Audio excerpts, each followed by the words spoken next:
RG Kar case में 40 दिनों के बाद अब जाकर वेस्ट बंगाल सीएम ममता बनर्जी और उनकी सरकार को रिलीफ मिली होगी, जब जूनियर डॉक्टर्स ने डिसाइड किया कि वे अपनी प्रोटेस्ट को पार्शियली स्टॉप कर देंगे। जी हाँ, आपने सही सुना। सिर्फ अर्जेंट केसेस पर ऑपरेट करने से डॉक्टर्स ने इसलिए अग्री किया है क्योंकि उनकी लंबी लिस्ट ऑफ डिमांड्स में से कुछ पॉइंट्स पर सीएम ने एक एक्शन ले लिया है, जिसके बाद ही जाकर ये सुलह देखने को मिली है। हालांकि आपको बता दें कि इस केस में आए दिन सीबीआई और सुप्रीम कोर्ट पर एक सवाल उठ रहे हैं कि आखिर वे आरजीकर केस की जांच और हियरिंग कब खत्म करेंगे। सीबीआई, जिसने कि अभी बीते दिनों कई राज अनकवर किए हैं, ने अब डिक्लेयर किया है कि इस कॉलेज के former principal doctor Sandeep Ghosh किसी के इशारों पर काम कर रहे थे और ये उनके कंडक्ट से साफ है। अब इस मामले में सीबीआई ने एग्जैक्टली क्या कहा है हम आगे देखेंगे, पर आपको बताना जरूरी है कि जहां सीबीआई को सुप्रीम कोर्ट ने आरजीकर केस में सपोर्ट किया है, वहीं उनका गुस्सा सीबीआई पर एक दूसरे केस में फट गया जब उन्होंने क्लेम कर दिया कि वेस्ट बंगाल के सारे कोर्ट्स बायस्ड है। ये सुनकर तो Supreme Court bench of justices Abhay S Oka और ऑगस्टीन जॉर्ज मशी की बेंच काफी चौंक गई और उल्टा एएसजी एसवी राजू को फटकारते हुए क्या बोला है हम आगे देखेंगे। तो पहले समझते हैं कि सुप्रीम कोर्ट में सीजे डीवाई चंद्रचूड़ ने सीबीआई को कैसे सपोर्ट किया है। हम सभी इस केस में इन्वेस्टिगेशन जल्दी खत्म होता देखना चाहते हैं और इस मामले में जितना टाइम लग रहा है उतना ही शक सीबीआई को झेलना पड़ रहा है। लेकिन लास्ट हियरिंग में सीजीआई ने कहा था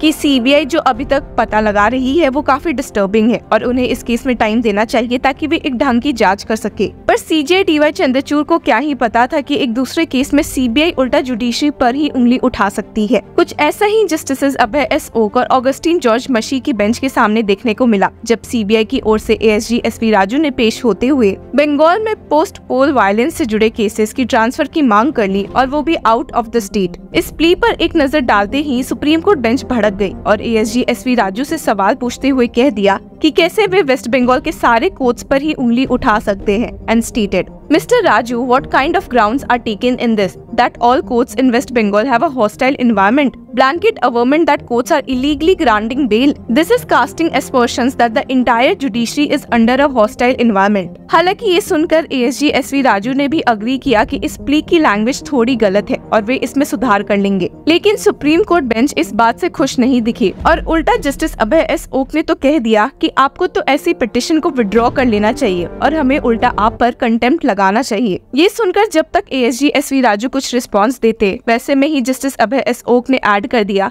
कि भले आपको किसी स्टेट के जुडिशियल ऑफिसर्स नहीं पसंद होंगे, पर स्टेट के जजेस पर भी उंगली उठाना और सवाल करना काफी गलत है। The court added, suppose we transfer matters, then we are certifying that there is hostile atmosphere over all the courts in the state and courts are not functioning. Don't say that the entire judiciary is not functioning. The judges, district judges, civil judges and session judges can't come here and defend themselves. Bench यहाँ रुकी नहीं और वापस से फटकारते हुए कहा कि उन्हें अभी तक विश्वास नहीं हो रहा है कि कैसे सीबीआई ने ही जुडिशरी पर सवाल उठाया है और उन पे संदेह व्यक्त किया है। And added, scandalous allegations have been made against all the courts in general in West Bengal, repeatedly averred that there is a hostile environment prevailing in the courts. It is very unfortunate that the central agency has chosen to cast aspersions on courts in West Bengal. लेकिन supreme court की इतनी डांट सुनने के बाद ASG SV Raju ने इस मामले में पिटिशन ही विड्रॉ कर लिया और जिसके बाद सुप्रीम कोर्ट ने अपने ऑर्डर में स्टेट किया, Learned ASG states that there was no intention to cast aspersions. However, the averment are to the contrary. He seeks permission to withdraw.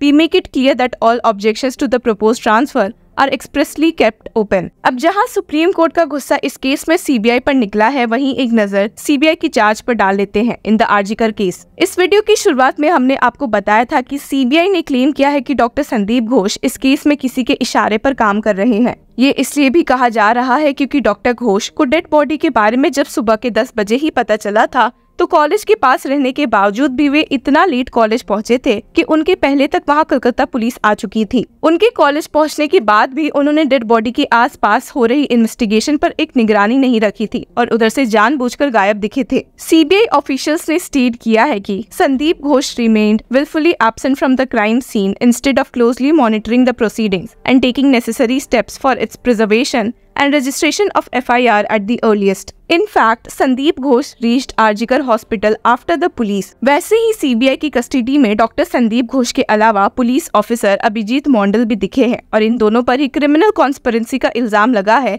इस केस में एविडेंस टैंपर करने के लिए अब देखना ये होगा कि इनकी कस्टडी में आए दिन सीबीआई को और क्या नई बातें पता चलती है। पर एविडेंस टैंपरिंग के नाम पर कई लोगों को इसमें डाउट्स ही है और एक नजर डॉक्टर्स की कई बातों पर भी डाल लेते हैं। आज हम लोग आए थे यहाँ पे सदस्यों से मीटिंग करने के लिए, लेकिन कोई जब मीटिंग चल रही थी तब चीफ सेक्रेटरी ने सब चीज़ में राजी किया, लेकिन आफ्टर मीटिंग हम जब मिनट्स मांग रहे थे तो मिनट्स में कुछ ऐसा चीज़ उठ के आए जो हमारे डिमांड से उस पर ज़्यादा बात ही नहीं हुआ। हम अपने मिनट्स में लिखे थे, हम अपने डिमांड्स में लिखे थे कि हम अपने साथ हमारे नर्स, हमारे हेल्थ केयर जो लोग भी है और साथ में जो पेशेंट्स है सबके लिए हम लोग ने लिखा था कि ताकि एक प्रॉपर रेफरल सेंटर खुले, एक प्रॉपर बेड लिस्ट निकले ताकि पेशेंट को इधर से उधर घूमना ना पड़े। लेकिन इसके बाद भी उन्होंने इस सब फोकस नहीं किया। जो चीज़ हमें सबसे ज़्यादा डर था, जो हमारे डिमांड 5 में थ्रेड कल्चर, उसके बारे में आज उन्होंने कुछ लिखने से मना किया है। उन्होंने बोला हमें डायरेक्टिव दीजिए, हमें मेल कीजिए, हम डायरेक्टिव देंगे। अगर मेल करके नहीं था तो हम लोग मेल करके आते, मीटिंग करने का कोई ये नहीं था।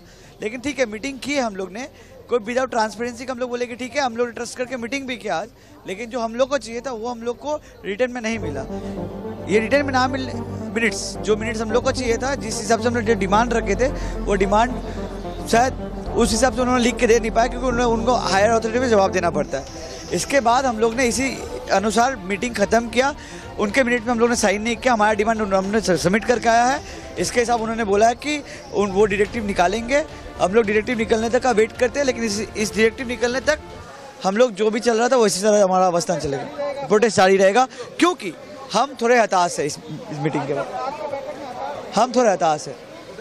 सीबीआई से पहले जो डिमांड है वो सीबीआई से है, क्योंकि ट्रांसपेरेंट एंड इम्पार्शियल इन्वेस्टिगेशन के लिए, रैपिड इन्वेस्टिगेशन के लिए। दूसरी मांग हमारे है गवर्नमेंट ऑफ वेस्ट बंगाल से, क्योंकि जिस सिस्टमिक फेलियर एंड करप्शन के लिए ये घटना घटी, उसका जो जिन डिपार्टमेंटल ऑफिशियल्स का इन्वॉल्वमेंट दिखा गया है, पुलिस एंड हेल्थ का, वो सभी डिपार्टमेंटल हेड्स को इमीडिएट रिमूव करना पड़ेगा, अपसारित करना पड़ेगा। तीसरी बात ये है जो पुलिस कमिश्नर जो है और जो डिप्टी कमिश्नर नॉर्थ और डिप्टी कमिश्नर सेंट्रल, इसका डायरेक्ट कनाइवेंस है इस घटना से, कवर अप से, एविडेंस टैंपरिंग से। इसको भी रिमूव करना है और पनिशमेंट देना पड़ेगा। अब इस केस में आपकी क्या राय है, हमारे साथ जरूर शेयर करें। Until then, keep following law चक्रा।